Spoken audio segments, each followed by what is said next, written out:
إن الله وملائكته يصلون على النبي يا أيها الذين آمنوا صلوا عليه وسلموا تسليما صلى الله عليه وسلم. ازيكم يا بناتي، ازيكم يا اخواتي، يا رب تكونوا بخير. النهارده هنعمل فيديو مهم جدا لكل ست بيت او كل عروسه بتجهز وعايزه اجيب التكييف الصحراوي ده. اقول لك لا، ما تجيبوش، مكلف ومتعب، بياخد منك مجهود كبير قوي.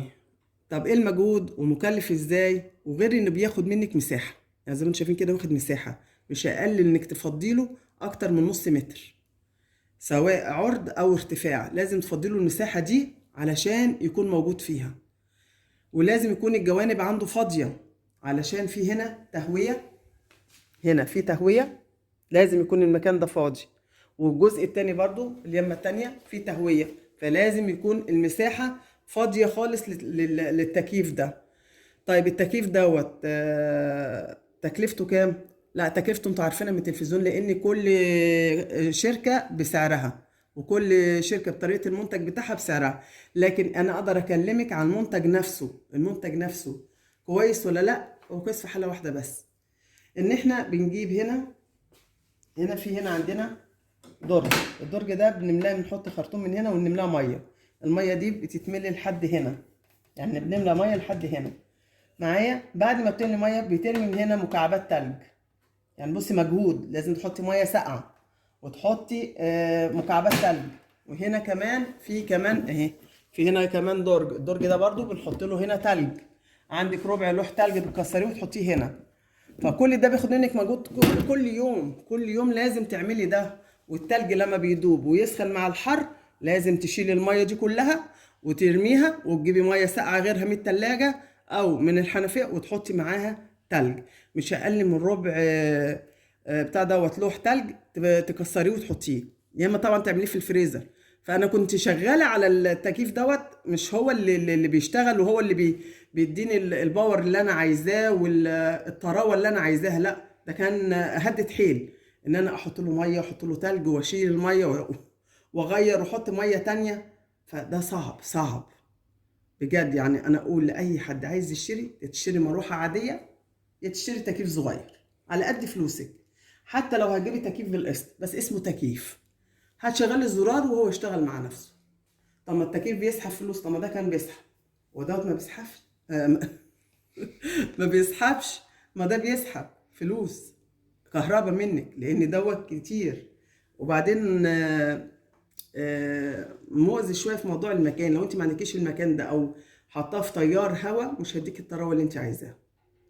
طب بلا داعي بقى، بلاش منه واشتري احسن مروحه. ده احسن حاجه، على الاقل المروحه هجيب لك الطراوه الموجوده في الشقه. يعني انت فاتحه الشباك او البلكونه، حطيه في اتجاه البلكونه. المروحه العاديه هجيب لك الطراوه اللي انت عايزاها. عكس ده بياخد مساحه وارتفاع وضخم وبياخد مبلغ، يعني ده معدي الالف. طب وليه؟ ليه انا اتعب نفسي في حاجه زي كده؟ فبلاها خالص تكييف، وخلينا في مروحه صغيره او تكييف اللي هو الكهربائي اللي هو الصغير على قد فلوسنا ونشتغل بيه. اما بالنسبه بقى اللي عايز يعرف مثلا يكون شغال، يكون جايب وخلاص وفي حاجات فيه مش عارف يشتغل فيه، ممكن انا اقول لك ده بيشتغل ازاي.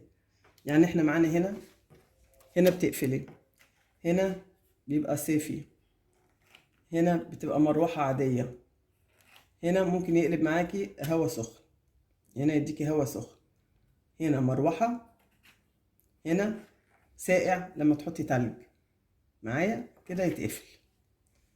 هنا معانا برضو نفس الموضوع. اما بخصوص ده التايمر بتاع الجو، كده عالي، كده وسط، كده برودة، كده عالي، هنا كده وسط، كده واطي. اما ده تقدري تفتحي وتقفلي منه. ودوت اول ما تحطي الفيشه بيتنور اللمبه بتعرفك ان الجهاز شغال. طيب المفاتيح دي بتاعت ايه؟ هتلاقي هنا في سهم طالع وسهم نازل. المفتاح دوت بتاع بتاع الشباك بس من الداخل، بيجيب لك الهواء اتجاه يمين او شمال من المفاتيح دي. عملي او مش عملي؟ لا هو مش عملي. بيخليكي تشتغلي له، يعني كل يوم لازم تحطي له ميه وتلج. اما بالنسبه لده احنا نسينا نتكلم عن ده التايمر بتاع ارتفاع الميه. يعني الميه لما بتتحط هنا وتعلى بيبان في التايمر هنا، يقول لي خلاص هنا ستوب كفايه ميه، فبتوقفي الميه. وهنا زي ما قلنا الدرج ده اللي بتدخلي منه الميه بتدخلي منه مكعبات التلج، عشان ايه الميه تبقى سابحه في ايه في قلب تلج. وهنا طول ما هنا لوح تلج بيسرب هنا فبينزل اه.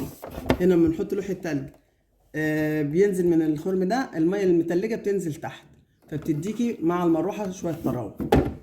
عملي؟ لا هو معايا انا مش عملي جدا خالص خالص، هو مش عملي بجد. يعني احنا تخيلوا ركناه وبقينا نشتغل بمروحه العاديه.